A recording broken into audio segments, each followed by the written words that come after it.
Hey welcome to daily business news, एक ऐसा show जहां हम हर रोज सबसे इंटरेस्टिंग बिजनेस न्यूज और काम की चीजों पर डिस्कशन करते हैं। This is Himanshu Harish Mundra. चलिए शुरू करते हैं।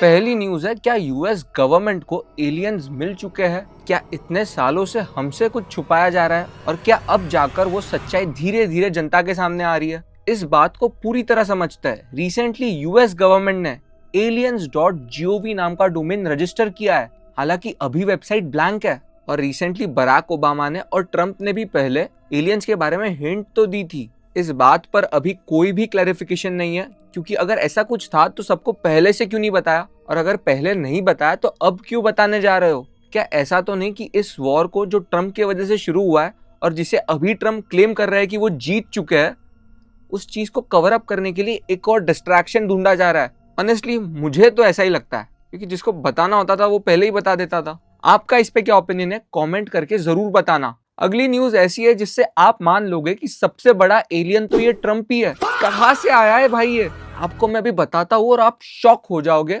उसने जापान की प्राइम मिनिस्टर के साथ किया। जापान की प्राइम मिनिस्टर यूएस आई थी।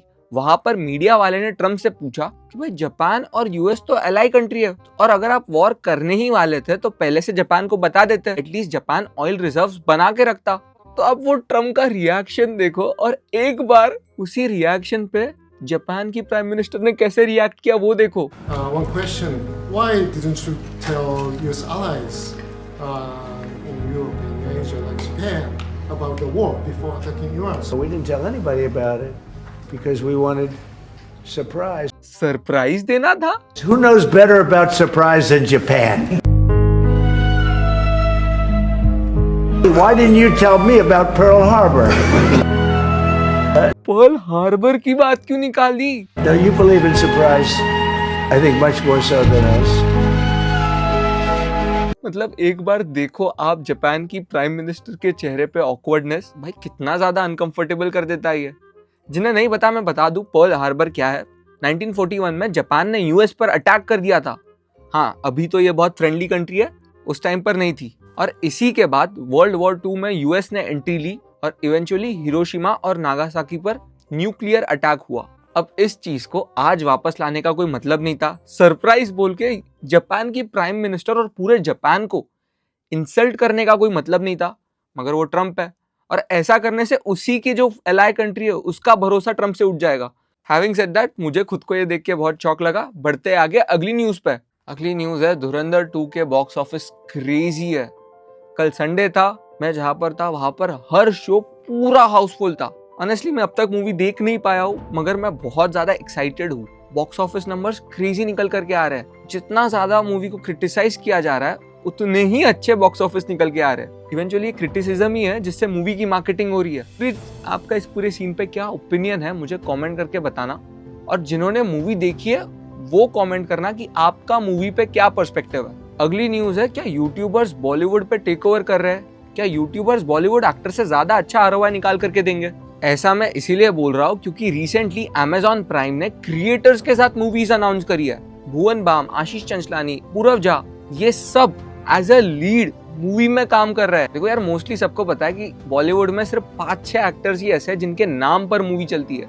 ये आ गए ना तो भी उनकी जो लॉयल ऑडियंस है वो उनकी मूवीज तो देखने जाएगी। ऐसे सिर्फ 5 एक्टर्स है, और ऐसे में बाकी जितने एक्टर्स है बॉलीवुड के, उन्हें जरूरत पड़ती है बहुत ज्यादा प्रमोशन की, पब्लिक में अपनी इमेज अच्छी बनाने की, पब्लिक से रिलेशंस अच्छे रखने की। और ये सारी चीजें आज के टाइम पे यूट्यूबर्स के पास अच्छे से है। वो जनता से इमोशनली कनेक्टेड भी है, और जनता चाहती है कि वो उनका और कंटेंट देखे, और इसीलिए आशीष चंचलानी, भुवन बाम, इन सबको एज लीड काम करने मिल रहा है, और आने वाले टाइम में ये और भी अच्छा काम करेंगे। ऐसे ही नहीं, करण जौहर और भुवन बाम एक मूवी बना रहे हैं क्योंकि करण जौहर समझते हैं कि भाई इनके पास जो डिस्ट्रीब्यूशन है वही इनका मोट है। आपका इस पे क्या ओपिनियन है कमेंट करके बताना। अगली न्यूज ऐसी है जिसे देख करके लगता है कि अगले 5 साल में इंडिया में कोई भी मोटा नहीं रहेगा। नहीं, मजाक नहीं कर रहा। आपने सुना होगा कि बड़े बड़े सेलिब्रिटीज ओज़ेम्पिक लेते हैं। ये एक मैजिक ड्रग है जिससे उनका वेट कम हो जाता है। इससे भूख लगती ही नहीं है, तो खाना खाओगे नहीं तो वेट बढ़ेगा नहीं।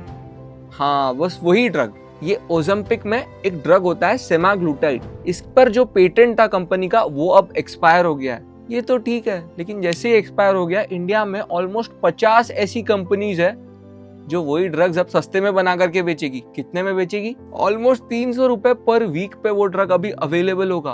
आप समझ रहे हो? इतना ज्यादा आसान हो जाएगा वेट कम करना, तो अगले 5 साल में मोटा रहेगा कौन? और भाई इंडिया में तो ऐसे ही लोग हैं, जिम मेंबरशिप लेने से पहले इंजेक्शंस ले लेंगे। अगली न्यूज ऐसी है जिससे मैं तो हैरान रह गया। आप सोच सकते हो, आप इंस्टाग्राम पे कोई रील डालो और उसे मोदी जी अपने इंस्टाग्राम के स्टोरी पे लगा दे। बस ऐसा ही हुआ।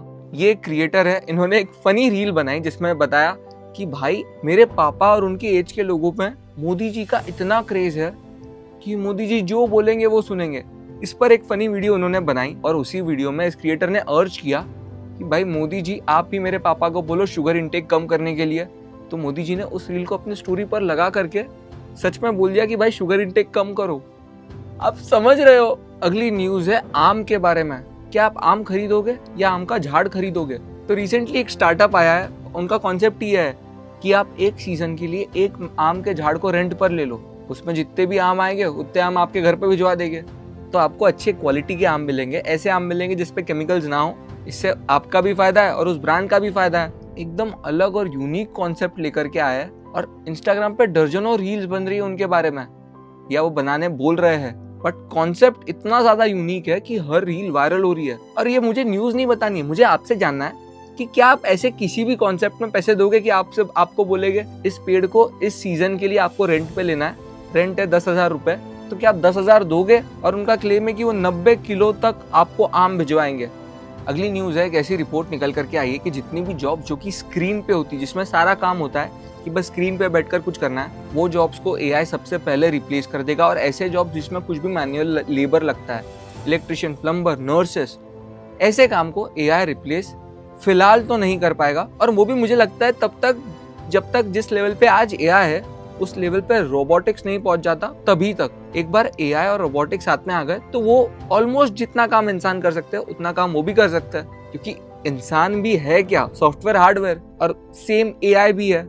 ये थी आज की बिजनेस न्यूज। बढ़ते हैं आगे आज की डेली डिस्कशन पे। तो भाई मैंने रिसेंटली एक ऐप लॉन्च किया clevercareer.in के नाम से। ये एक वेब ऐप है। इस पर वो लोग जा सकते हैं जिनकी अभी अभी 10th की एग्जाम्स हुई है और वो जानना चाहते हैं कि मेरे लिए साइंस, कॉमर्स, आर्ट्स में से क्या बेटर रहेगा और इसके बाद मैं एग्जैक्टली कौन सी फील्ड में जाऊँ। इस टेस्ट को मैंने रिएसेक मॉडल पे बेस्ड रखा है। ये मॉडल जॉन होलैंड, एक साइकोलॉजिस्ट है, उन्होंने बनाया था। तो ये बेसिकली करियर एप्टीट्यूड टेस्ट है। बट आप गेस करो, सिर्फ 2 दिन हुए लॉन्च करके, कितने लोग आए होंगे? 10,000 लोगों ने इस प्रोडक्ट को ट्राई किया। सिर्फ एक रील से मैंने अपने प्रोडक्ट को 10,000 लोगों से ट्राई करवा लिया। दिस इज वाई पीपल से कि कंटेंट क्रिएशन करना चाहिए। कंटेंट क्रिएशन में बहुत पावर है। क्यों? क्योंकि आज के टाइम पे बनाना एआई की वजह से बहुत ज्यादा सिंपल हो गया है। आपका एक ही मोड है कि आप कितने लोगों तक पहुंच सकते हो। हालांकि मैंने इतना बड़ा रिएक्शन एक्सपेक्ट नहीं किया था। मैंने सोचा था 100-200 लोग आएंगे तो मुझे फीडबैक मिल जाएगा, बट 10,000 लोग। एंड अब मैं चाहता हूँ कि मैं इस चीज को और ज्यादा बेटर बनाऊं और ज्यादा स्टूडेंट्स की हेल्प करूं। पहले मैं 10th पे ही फोकस करूंगा। क्यों? क्योंकि भाई इतने लोग ट्राई कर रहे हैं, मतलब इतने लोगों को क्लैरिटी नहीं है कि उन्हें करना क्या है। और अगर मैं एआई का यूज करके सही टूल बना सकूं जिससे मैं सबको हेल्प कर सकूं, तो इससे बेटर कोई और चीज नहीं होगी। तो मैं इस चीज को आप ही के सामने बिल्ड करूंगा। मैंने पहले सोचा भी कि क्या मैं इसका सब्सक्रिप्शन ले लूं या करियर टेस्ट के लिए कोई पैसे चार्ज करने लगूं, बट यार ये बहुत ही छोटा हो जाएगा। क्या 50-100 रुपए चार्ज करके कुछ मिलने वाला है नहीं। इससे बेटर है कि इसे स्केल करते हैं, देखते हैं कि कितने लोगों की हेल्प कर सकता है, कि स्क्रीन पे बैठा हुआ मैक्सिमम काम आज की डेट में ऑटोमेट हो सकता है। मैं एक नॉन टेक बैकग्राउंड से हूँ, बट फिर भी मैं एक ऐसा वेब ऐप बना सकता हूँ और ऐसे मैंने कई सारे वेब ऐप्स बनाए हुए हैं जिसके बारे में मैं फ्यूचर में डिस्कशन कर सकता हूँ। और यही आज की डेट की सबसे अच्छी बात है। अपन सब आज की डेट में लकीएस्ट जनरेशन है जिसे आज कुछ भी बनाना है। बनाना इतना ज्यादा आसान हो गया है जिसकी कोई हद नहीं।